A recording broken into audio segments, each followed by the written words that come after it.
This is Act 1, Part 4. Remember, there are no parts. It's my way of dividing it up. You ready to go?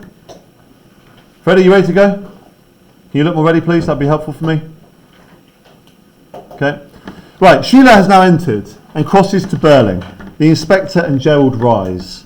What's this about streets? Oh, sorry, I didn't know. Mummy sent me to ask you why you didn't come along to the drawing room. Right, let's just get our notes down for the first bit. So, again, you've got this bit here, right? Mummy sent me. So again, this makes her seem quite childish, as some of you mentioned before. This thing about what's this about streets? So a couple of good comments on this. One, that she's quite nosy.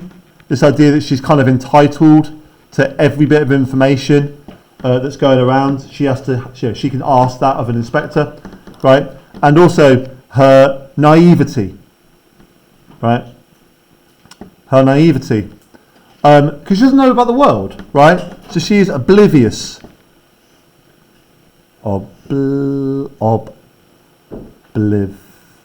Yes. She's oblivious to the world. Of course, the streets that they're talking about, as we learned from the previous part, this is about working as a prostitute. Is it working all right?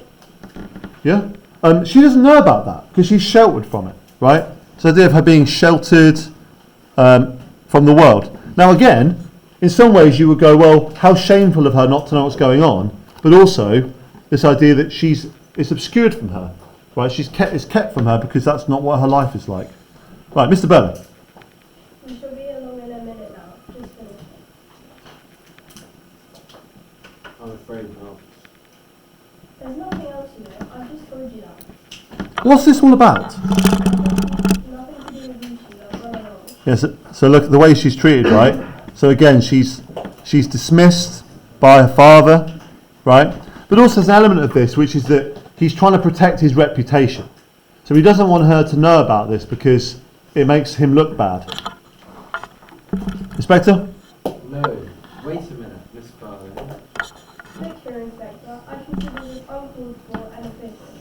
I have half a mind to report you. I've told you all I know, and it doesn't seem to me very important. And now there isn't the slightest reason why my daughter should be dragged into this unpleasant business. Yeah, right. There isn't the slightest reason to drag my daughter into this unpleasant business, right? Dragged is your metaphor here, right? So again, there's a sense of arrogance here, right? That he's the one who decides when the investigation is over, right? He says it's uncalled for and officious. Officious meaning that it's like, it's kind of repressive, like he's acting like he's unnecessarily strict, right? He says, I decide what happens here. What business? What's happening? I'm a police inspector, Miss Barlow. This afternoon, a young woman, ransomed disinfectant, and died after several hours of agony. Tonight, in the infamy. Yeah, notice, so he adds this in, right? So this is a bit of sort of extra detail.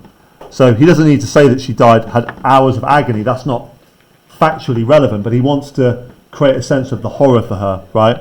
So here, notice that he just massively ignores Mr. Burling. Mr. Burling is like, don't drag her into it, and he literally just drags her in. Oh, how horrible. Was it an accident? Was it an accident?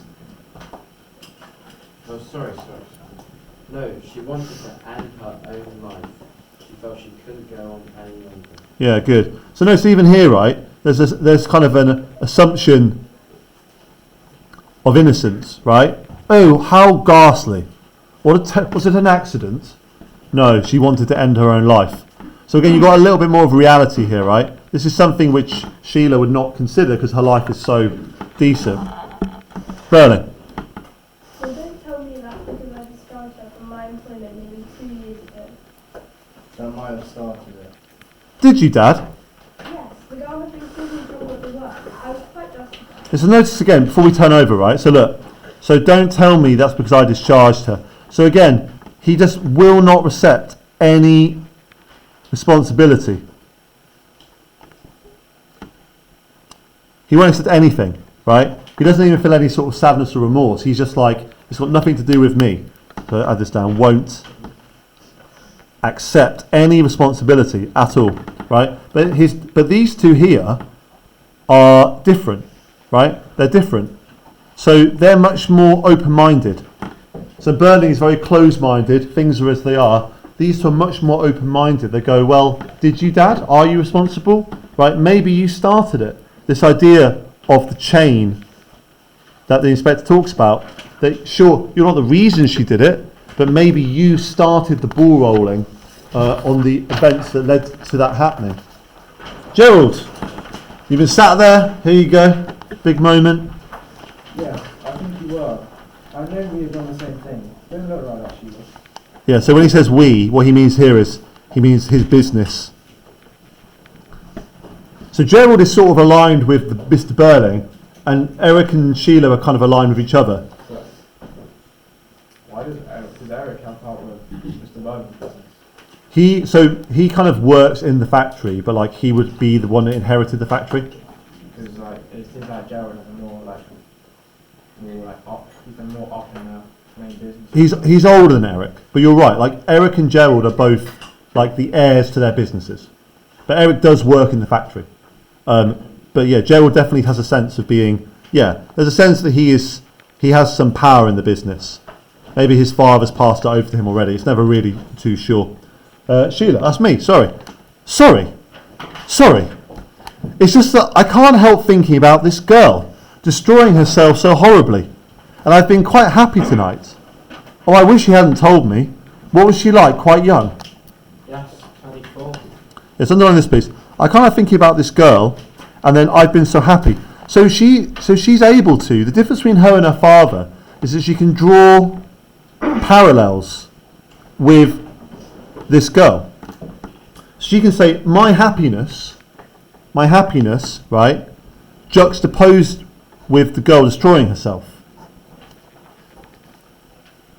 So she's able to sort of, I guess she's able to have empathy for her. She's like, wow, I feel so bad because I'm so happy and this girl killed herself. Okay, so we get a nice sense that she's actually open to changing a little bit. Or maybe it's like, it's basically quite similar to what you said, but like this bad thing is like interrupting her happiness, like her constant happiness. Yeah, exactly. But she's like, I wish I didn't have. Like, as in like, say it's like you're enjoying yourself, but then it's like an annoying fly in your and it just keeps on like that. Yeah, it's an irritant to her, for sure. But I guess the difference is, unlike her father, unlike her father, who's like, it's nothing to do with me, she does feel something, right? So it's kind of a divide, right? We'll add this down. So I think it's definitely irritating to her. Slash, she feels pity. But it's very different from her father, okay? Inspector? Sorry, what was she like? Quite young? She wasn't very. Yeah, go there again for me. Yes, 24. Pretty? She wasn't very pretty when I saw her today, but she had been pretty, very pretty. Now this is interesting, right? Because why does it matter if she was pretty? Like why? No, genuinely, like why does it matter? Michael? Yeah, exactly, right? This is her value. So, but notice that Sheila says it. So Sheila has been indoctrinated into the idea that a woman's value is with her beauty. So in other words, if she was not pretty, it would be less of a loss than if she is pretty. So a sense of like, the value, but this idea of sort of like ingrained, I'm trying to spell this, misogyny. There we go. So ingrained misogyny. Like she is a woman who also thinks that a woman's value is in her looks. Right? And he says here, she wasn't very pretty when I saw her today. Right? Because she was dead. Burling. That's enough of that. Gerald. I don't really see that this inquiry gets you anywhere, Inspector. It's what happened to her since she left Mr. Burling's work that's important. Yes. Obviously, I suggested that some time ago. And we can't help you there because we don't know. Are you sure you don't know? Yeah. Are you sure you don't know? Are you sure you don't know? The inspector looks at Gerald, then at Eric, then at Sheila. And are you suggesting now that one of them knows something about this girl?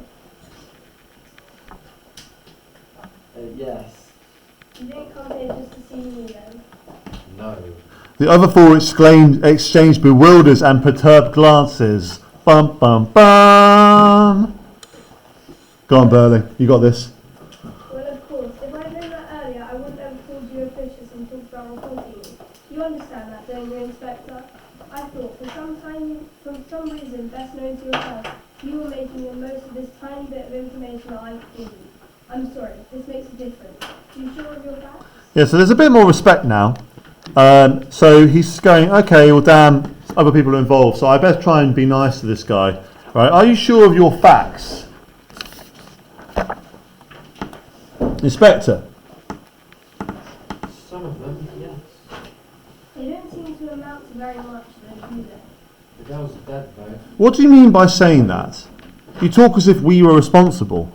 Just a minute, Sheila. Now, Inspector, perhaps you and I better go and talk this over quietly in a corner. Yeah, so again, there's this idea here that he wants to sort of keep this private. He's worried about the scandal.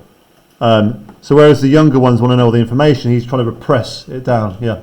So you say that's foresight, but you talk as if you're responsible. Absolutely. Yeah, absolutely. Because the ultimate idea is, you're right, we'll do some foreshadowing, which we always like. The idea is that they are all responsible, and that's the whole point of this play, that no single person kills her, but together they kill her. Okay, and this is Sheila's involvement right now. Why should you? So notice this bit here, that there, means that it's an interruption. Okay, so she interrupts her father, which of course is quite nice symbolically, because he's like, go get in the corner. Why should you? He's finished with you. He says it's one of us now. Yes, and I'm trying to settle it sensibly for you. Yeah, so again, another example of infantilizing. So trying to keep her young. Gerald. Well, there's nothing to settle as far as I'm concerned. I've never known an Eva Smith. Neither have I. What was her name? Eva Smith. Oh, yes. Never heard it before. So where are you now, Inspector? I was before, Mr. Watt. I told you that like a lot of these young women, she used to be more than one name. Yeah. She was still Ada Smith when Mr. Burling sacked her for wanting 25 shillings a week instead of 22. But after that, she stopped being Ada Smith. Perhaps she'd had enough of it. Notice here that he is a little bit of a dig. So he like reminds us of how small Mr. Burling was, right? He sacked her for wanting a few extra shillings a week, right? There's the idea that she used more than one name. Now, one of the questions which comes up in this play a lot is it multiple? So is it multiple names, or is it multiple women? Because he only ever shows the picture to one at a time. So there is a theory. There is no Eva Smith. It's lots of different women. Is it one woman with many names, or is it many women completely differently? Okay, I'll let you decide that as we go Is through. that like a theory that outside of it? Yeah, yeah. Eric, Can't blame her. I think it was a mean thing to do.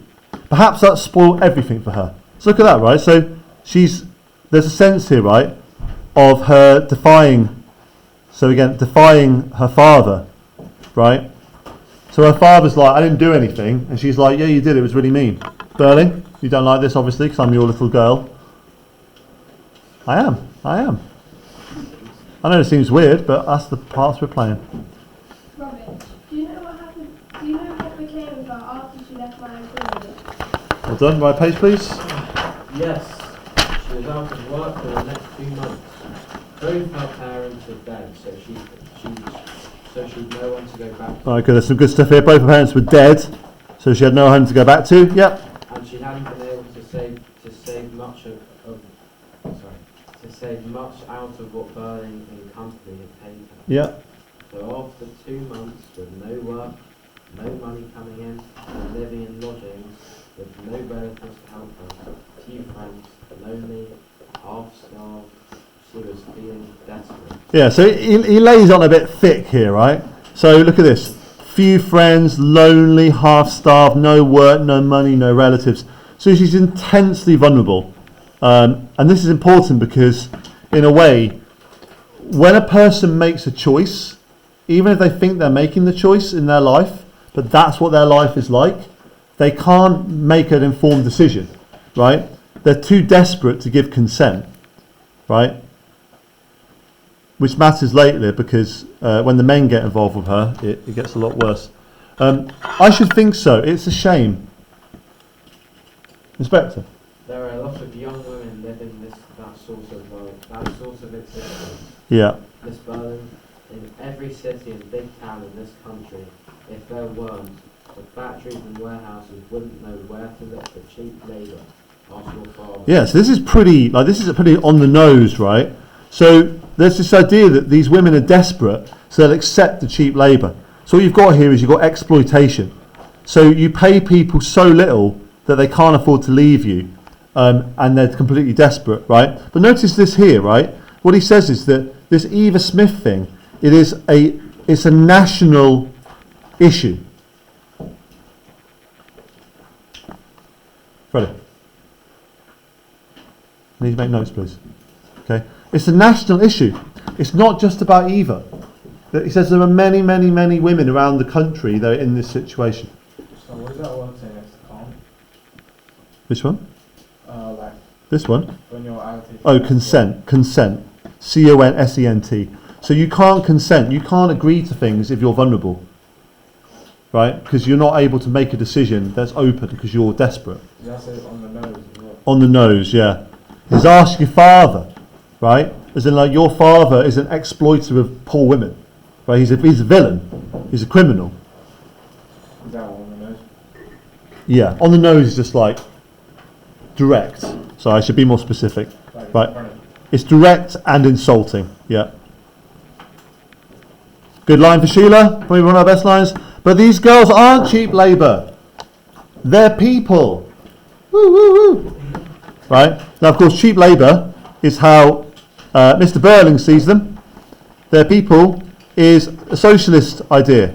So this young rich girl has socialist tendencies. Right? Sorry, Mr. Burling / this is the capitalist idea. A list. The capitalist idea, right?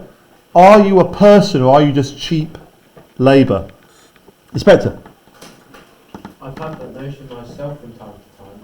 In fact, I've thought about it, That it would do us. do us all a bit of good, but sometimes we try to put ourselves in the place of these young women, counting out pennies in their dingy little back bedroom. Yeah, because they're counting their pennies here, dingy little back bedrooms. So he says we must have some empathy for these women. Yes, I expect it would. But what happened to her after that? She had what seemed to have a wonderful stroke of luck. She was taken on in a shop, and a good shop too, no words. Good, a bit louder please. So she gets a new job. Right? A stroke of luck. She gets a new job in Millwoods. Now Millwoods is a department store. Thank you. So a store where people will go shop for like lots of things. Often quite rich people will go there. Millwoods? Millwoods? She loves Millwoods. Oh gosh, Millwoods. We go there. In fact, I was there this afternoon for your benefit. Good. What's she mean by for your benefit? It means she's buying clothes to make herself look pretty for Gerald. I was there buying clothes for your benefit, right? Yes, she was lucky to get taken at Millwoods. That's what she thought.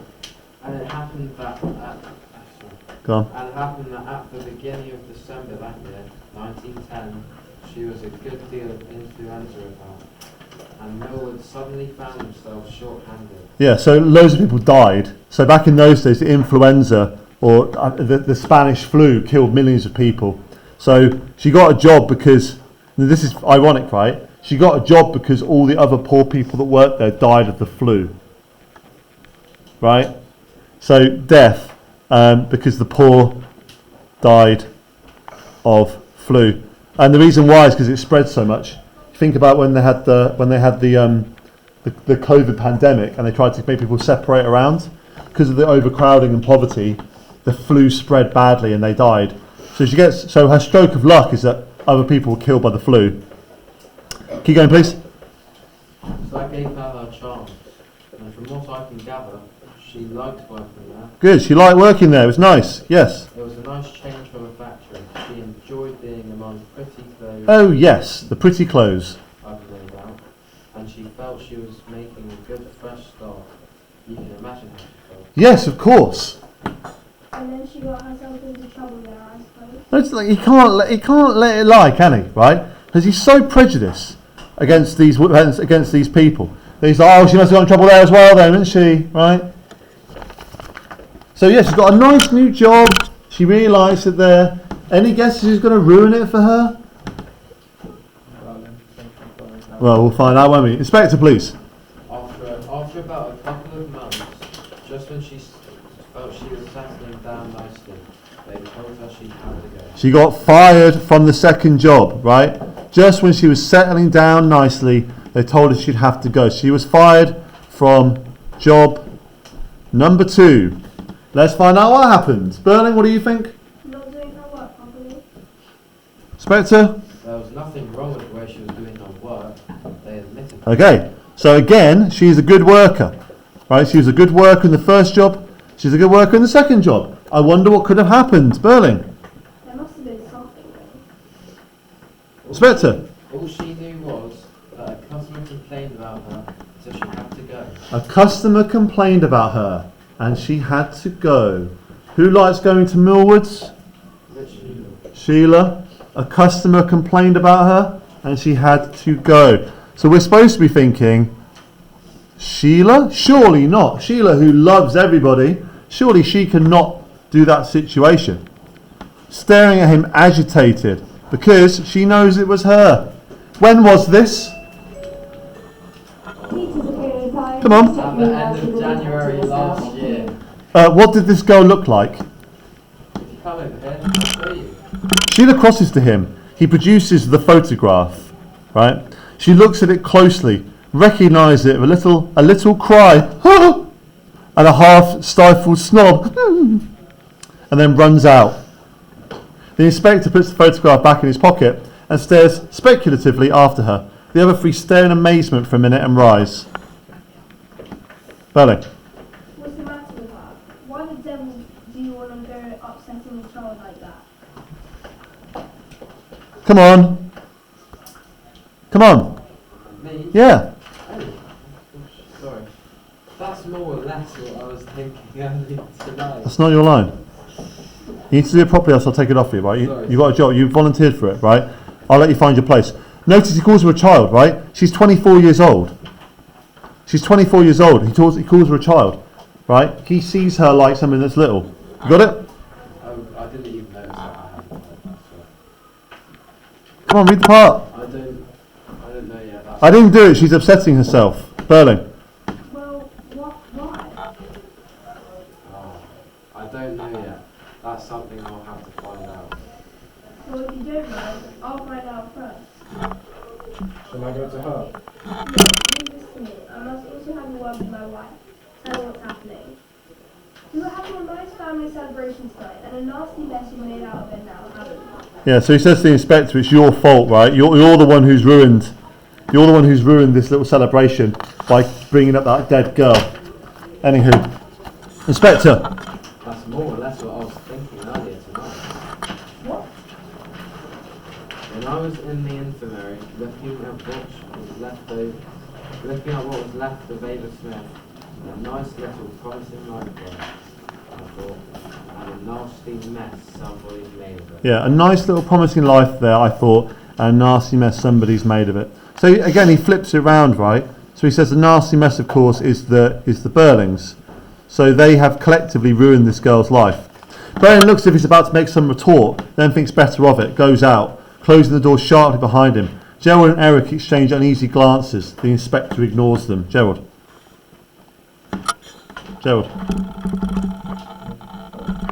I'd like to have a look at that photograph now, Inspector. All in good time. I don't see why. Sorry? Come on. There's, You're cutting in. So you're interrupting him, right? Oh, yeah. Yeah. I don't see why. You've heard what I've said before, Mr. Croft. One line of inquiry at a time. Otherwise we'll all be talking at once and won't know where we are. If you have anything to tell me, you'll have an opportunity of doing it soon. Well, I don't suppose I have. Look here, I've had enough of this. I dare say. I'm sorry, but you see, we're having a little party, and I've had a few drinks, including rather a lot of champagne, and I've got a headache. And as I'm only in the way here, I think I'd better turn in. Yeah, he's worried. He's worried because he knows that he's done something. It's going to come out, right? Notice how he speaks, right? All of this here is him sort of stammering, partly because he's drunk, but partly because he is worried what's about to happen, come out. Inspector. And I think you'd better stay here. Why should I? It might be less trouble if you turn in. You might have to turn out again soon. Yeah, so he's basically saying here he's involved, right? So if you turn in, I'll have to get you out of bed to come answer some questions. Gerald. Getting a bit heavy-handed, aren't you, Inspector? Possibly, but if you agree with me, it's easy to do. Good. Gerald. After all, you know, we're respectable citizens. They're not dangerous criminals. Yeah. Sometimes there isn't as much difference as you think. Often, if it was left to me, I wouldn't know where to draw the line. Yeah, so Gerald's making the point saying that we're not criminals, we're citizens, and he says it's not that clear, right? He's saying that you can be both, as anybody can be. Gerald? No. Fortunately, it isn't left to you, is it? No, it isn't. But some things are left to me. Inquiries of this sort of... Enter Sheila, who looks as if she's been crying. Come on, a bit louder if you can, please, Manny. Well, Miss Sparling, You knew it was me all the time, didn't you? I had an idea it might be. From something the girl herself wrote. I've told my father. He didn't think it amounted to much, but I felt rotten about it at the time, and now I feel a lot worse. Did it make much difference to her? Yes, I'm afraid it did. It was the last real steady job she had, and she lost it. For no reason that she could discover, she decided she might as well try another kind of life. Yes, this is a reference to her turning to prostitution. So it's her last proper job she has, and because she's fired for literally no reason. Are you okay? With what, sorry? Which bit? This bit? Yeah, for sure, absolutely. It's how he sees himself versus how the inspector sees him, right? But there's an idea at the time that basically upper class people can't be criminals because they're too well bred and too civilised. So I'm really responsible. No, not entirely. A good deal happened to her after that, but you're partly to blame, just as your father is. But what did Sheila do? I went to the manager at Millwoods and I told him that if they didn't get rid of the girl, I'd never go near the place again, and I'd persuade Mother to close our account with them. Why did you do that? Because I was in a furious temper. And what had the girl done to make you lose your temper? Right, so before we turn over, so let's be very clear here, right? So this is a threat to essentially withdraw their business. So we will never, ever, ever shop here again if you don't fire that girl. So it is an absolute abuse of power from Sheila. And she did it because she was angry, right? So this idea that she was angry and in a moment she can cost someone their entire life because she was angry. Wait till you see what she was angry about. When I was looking at myself in the mirror, I caught sight of her smiling at the sales girl. And I was furious with her. I've been in a bad temper anyhow. And was it the girl's fault? No, not really. It was my own fault. All right, Gerald, you didn't look at me like that. At least I'm trying to tell the truth. I expect you've done things you're ashamed of. Well, I never said I hadn't. I don't see why. Never mind about that. You can settle that between you afterwards. What happened? I'd gone to try something on, It was an idea of my own. Mother had been against it, and so had the sales girl, but I insisted. As soon as I tried it on, I knew they'd been right. It just didn't suit me at all. I looked silly in the thing. Well, this girl had brought the dress up from the workroom, and when the sales girl, Miss Francis, had asked her something about it, this girl, to show what she meant, had held the dress up as if she was wearing it, and it just suited her. She was the right type for it, just as I was the wrong type. She was a very pretty girl too, with soft fine hair and big grey eyes, and that didn't make it any better. Well, when I tried the thing on and looked at myself and knew that they were all wrong, I caught sight of this girl smiling at Miss Francis, as if to say, doesn't she look awful? And then I was absolutely furious. I lost my temper. I was very rude to both of them, and then I went to the manager and told him that this girl had been very impertinent, and how could I know what would happen afterwards? If she'd been some miserable plain little creature, I don't suppose I would have done it. But she looked as if she could take care of herself. I couldn't be sorry for her. So, miserable plain little creature says if she was less attractive, I wouldn't have made a fuss. What's really going on here? Yeah? She's just jealous of her. Yeah, she's jealous. Because this girl's better looking than she is. So she tried on the dress and she looked amazing. And then she tried on the dress, she looked terrible. And the girl was smiling. Probably about something, so that even here, right, this bit, as if to say. So she's made it all up, but she's jealous. I would say she's a bit paranoid at this point. But Eva's done nothing at all. She just smiled. And she's like, she smiled like I look bad. So I got her fired. Inspector. In fact, in a kind of way, you might be said to have been jealous of There you go, right? Yes, I suppose so. And so you used the power you had as a daughter of a good customer and also of a man well known in the town to punish the girl just because she made you feel like that. Yes, but it didn't seem to be anything terrible at the time. Don't you understand? And if I could help her now, I would. Yes, but you can't. It's too late. She's dead. Right, so she feels, thank you, Inspector, so she feels remorse. She feels bad. And he said, yeah, but you can't, it's too late, she's dead. So the idea is that actions have consequences, right? You can't just go, oh, I feel bad about it now. You have to care at the time. Because the girl is dead. Like the bad thing has happened, and you can't take it back. So you have to learn to be better at the time. Eric.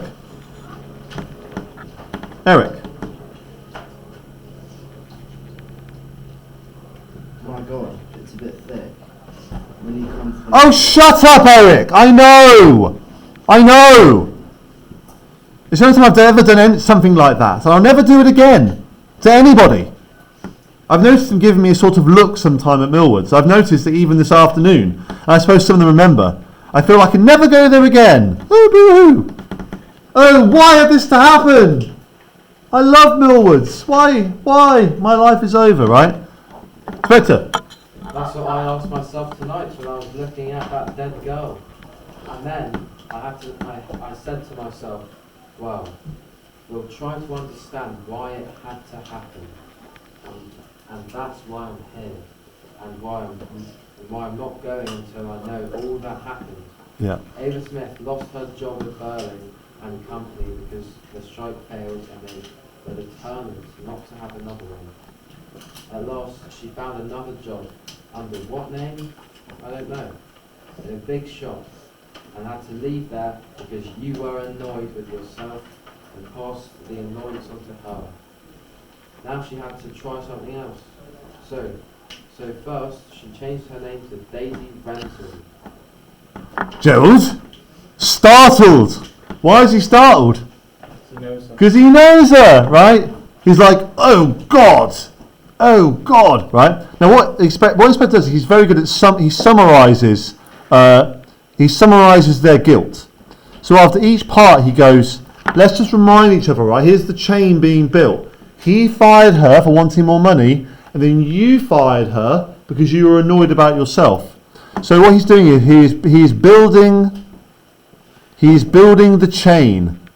right? And he never lets them forget the order. So you fired her for no good reason, then you got her fired for no good reason. Gerald, you're shocked. Can I get myself a drink, Sheila? Sheila merely nods, still staring at him, and Gerald goes across the Tantalus side of the whiskey. So again, Daisy Renton, he knows her very well, I will tell you. Inspector. So, to say something, maybe that's the girl that he was with in the summer. Maybe. Come, read your part, please. Inspector. Where is your father, Miss Barling? He went to the drawing room. Eric, will you take the inspector along there, please? As Eric moves, the inspector looks from Sheila to Gerald, then goes out, with Eric, who opens the door. Well, Gerald? Well, Gerald? Well, what, Sheila? How did you come to know this girl, Eva Smith? I didn't. Daisy Renton, then. It's the same thing. Why should I know? Oh, don't be stupid. We haven't much time. You gave yourself away as soon as he mentioned her other name. Right, I know her. Let's leave it at that. We can't leave it at that. Now listen, darling. Go on, yep. Daisy Renton, who they think Gerald was with this summer. That's what's being suggested. But yeah, yes, essentially yes. So at the beginning of the scene, don't worry. At the beginning of the scene, we're very harsh on each other here, right? At the beginning of the scene, he says, "I don't know Eva Smith," and he's all smug. "I don't know her. I'm not involved." Then he goes, "Daisy Renton." He's like, "Oh." She's like, "How do you know?" She's like, "I don't know her." It's like, you literally gave yourself away, right? You like had to have a drink. Right, let's do that again. Gerald, please. All right. Alright, I know her. Let's leave it at that. We can't leave it at that. Now listen, darling. No, that's no use. You not only knew her, but you knew her very well. So again, there's a kind of wisdom here, right? Like, she's not as stupid as she's presented to be, right? You knew her, and you knew her very well. Otherwise, you wouldn't look so guilty about it. When did you first get to know her? Was it after she left Millwoods? When she changed her name? As she said, and began to lead a different sort of life? Were you seeing her last spring and summer, during the time when you hardly came near me, and you said you were so busy? Were you? Yes, of course you were. I'm sorry, Sheila. It was all over and done with last summer. I haven't set eyes on the girl for at least 6 months. I don't come into this suicide business. Yeah. So again, he is like her father, right? He's like her father. There's a question here, which is that did he essentially pay? Did he pay for sex? Right? Like, if she was working as a prostitute and he met her, how's that happened? Right? So he's like, it's over and done with in the summer. So he admits to having an affair, right? He admits to an affair with this woman in front of his fiancée. But he still can't take responsibility. He's like, I'm not involved. Yeah, sure, I was with her all summer, but I'm not involved. I didn't do anything wrong. I thought you didn't half an hour ago.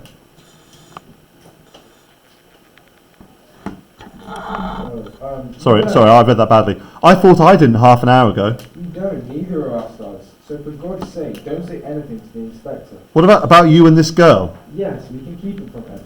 Yeah, right. So again, this idea of sort of like just keeping the secrets together.